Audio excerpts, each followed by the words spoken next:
नमस्कार, आप देख रहे हैं the true Hunt for the people by the people.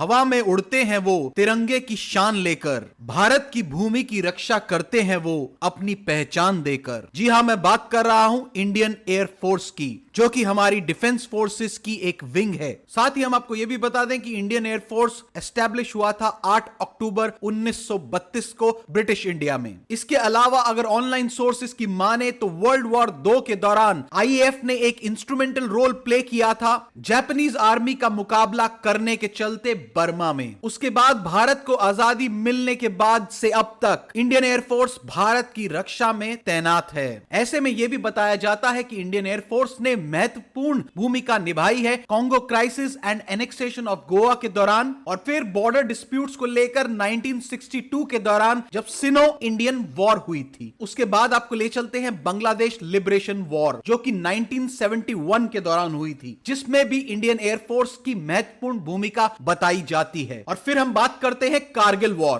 Kargil war से तो आप सभी भली भांति वाकिफ ही हैं। उस दौरान भी इंडियन एयर फोर्स ने अपनी महत्वपूर्ण भूमिका निभाते हुए दुश्मन को कड़ी चुनौती दी थी। और हाल ही में लाइट कम्बैट प्रचंड नाम के हेलीकॉप्टर ने भारतीय वायुसेना के बेड़े में शामिल होकर वायुसेना की शान बढ़ा दी है। और साथ ही प्रचंड पहला भारत का इंडिजिनियसली बिल्ड हेलीकॉप्टर है। ऐसे में हम इंडियन एयर फोर्स के डे, जो कि 8 अक्टूबर को मनाया जाता है, जिसमें 1,70,576 एक्टिव पर्सनल काम कर रहे हैं। ऐसे में हम उन सभी इंडियन एयर फोर्स के जाबाजों को सलाम करते हैं, जो कि हमारे देश की रक्षा के लिए या फिर किसी प्राकृतिक आपदा में देशवासियों की मदद के लिए हमेशा तैयार रहते हैं। ये थी द ट्रू हंट चैनल की रिपोर्ट, और ऐसी खबरें देखने के लिए जुड़े रहिए द ट्रू हंट से।